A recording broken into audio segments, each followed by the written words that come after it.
Am I wrong for kicking my partner out after she told me to stop seeing my daughter? My partner, 22F, and I, 24 male, have been together for just under a year now.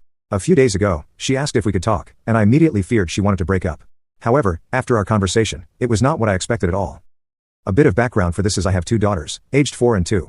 I became a single dad when I was 20, just a few months after my first daughter was born. Her mother left us, and I've been raising her on my own ever since. About a year or so later, I met my now ex-partner. She was very pregnant and, like me, was facing the reality of being a single mom soon.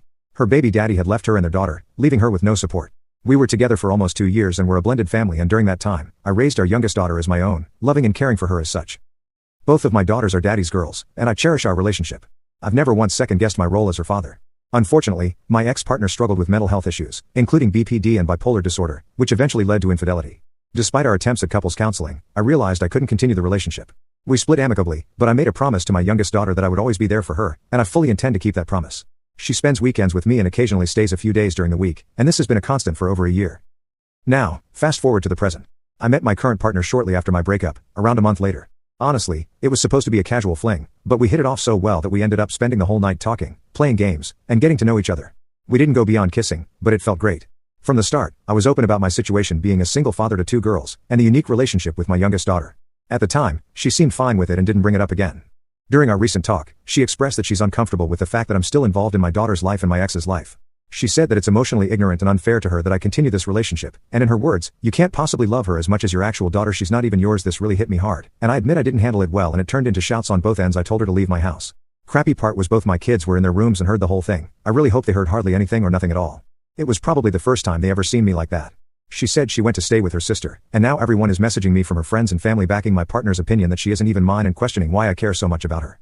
Thankfully my family is on my side and are doing their best to support me emotionally, but it's hard as they live in another state. My mother and stepdad are planning on flying in this coming weekend to help out, which is the best news I've heard all day. Honestly, I'm really confused right now. Am I being unreasonable or unfair? I'm struggling to process my emotions and don't know what to do next. Note, I should also add that my ex and I remain decent friends and she is a great mother to our youngest daughter. However, my oldest daughter's mother is currently MIA and has been for some time and is not in the picture. My youngest daughter's mother is a great mom but works as a flight attendant for a few years now, so that is only the reason my daughter stays with me a couple days a week on some occasions so she can pick up extra hours when she wants/needs. This only occurs only 3 to 4 times a month if that. Mentally she is much better and is doing her best. We just didn't work out but continues to make sure that our daughter will always have me as her daddy. Also, my GF now doesn't live with me, she does however stay a few nights out of the week over, and we do go out when I find the time. When I wrote this I was definitely trying to word my best during this, and when upset words don't really form in the best way. I do not ever plan on leaving my daughter's life. What I was more looking for in answers was if I was wrong for kicking her out. Should we have talked more about it? I also don't think I hopped into a relationship too fast after my first daughter. It was over a year later and maybe more when I met my ex, and then a month later after that my new GF, which is real fast and was probably the quickest I've ever jumped into a relationship, but I really thought we had a great connection. My first daughter's mom was my high school sweetheart and we were together for years and even was each other's first, but after our daughter was born she completely changed and just decided she had to leave. Update. Thank you all for the incredible support after my post went viral. My girls and I are truly grateful. A special thanks to all the parents who stepped up for a child when it wasn't expected. Children often face the harsh realities of broken homes and crime, and they need our protection. They are innocent and didn't choose to be born into this world, so they need us more than we realize. As parents, we may feel we're not doing enough or wish we could change things, but the past is behind us, and all we can do is strive to be better. I have legal rights to both of my children. For my oldest, the courts granted me full custody after her mother abandoned her, and I don't receive child support nor want any from her. For my youngest, I have joint guardianship, which is different from adoption or full guardianship, and visitation. Her mother suggested that since she sees me as her daughter's only father, while adoption isn't possible right now due to her age and our unmarried status, we're safe on that front. The courts typically require a stronger bond before approving adoption, even if we feel differently. During my breakup with my youngest daughter's mother, she deeply regretted her mistake and tried to make amends and wanted to continue our relationship. However, I couldn't move past it, though I still love and care for her as the mother of my child and a good friend. She has since moved on but still views me as her child's only father. Despite her mistake, I know she's worked hard to better herself, and I forgave her a long time ago. To be fair, this relationship was the quickest I've ever been in, and it was only my third one in my entire life. My first relationship lasted years, starting when we were both 14, and my second came over a year later after going through tough therapy to cope with the challenges of being a single father at such a young age. Moving forward, I plan to focus on therapy, spend time at home with my kids, and work on my small cafe business here in the Valley. Now for the update. Honestly, all of this really blindsided me.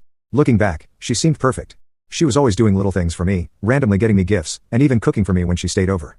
She'd initiate intimacy every time, and I'd get these constant steamy photos from her, so it honestly seemed like she was really happy and content with everything. I thought I'd lucked out and found someone who truly understood me and made me feel valued. But, in hindsight, it's clear that people are better at hiding things than we often realize. She clearly wasn't okay with any of it, and I had no idea. It's crazy how someone can put on such a perfect front and completely seem like a different person the next day. Anyways, after my post gained some traction, that same night I sent a brief text to her saying that I am sorry for the way she feels and that we aren't right each other and that my daughter will always be my daughter no matter what, my love for my girls will always be greater than. Later last night I was just hanging out with my girls watching Moana 2 in my room. We all passed out in bed thinking it would be a peaceful night. But at 2 a.m. I was woken up by loud banging on my door, which sent a wave of panic through me. I immediately woke up and grabbed my piece and went to see what was going on. It was my now ex-girlfriend, stumbling drunk and emotional, completely out of control. She was pounding on the door, yelling and crying, and honestly, it terrified me and probably my kids as well.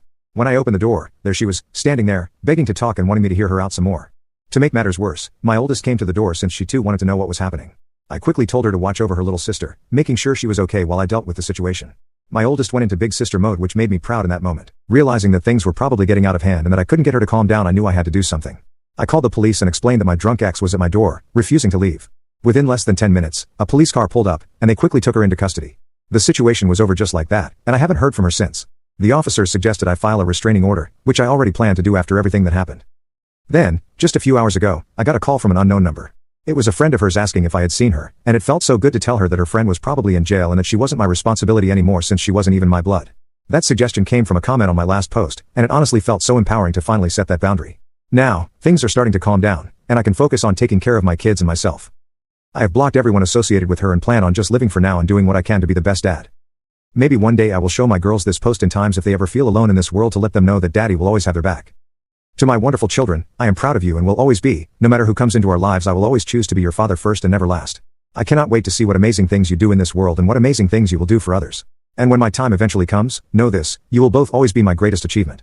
I love you so much.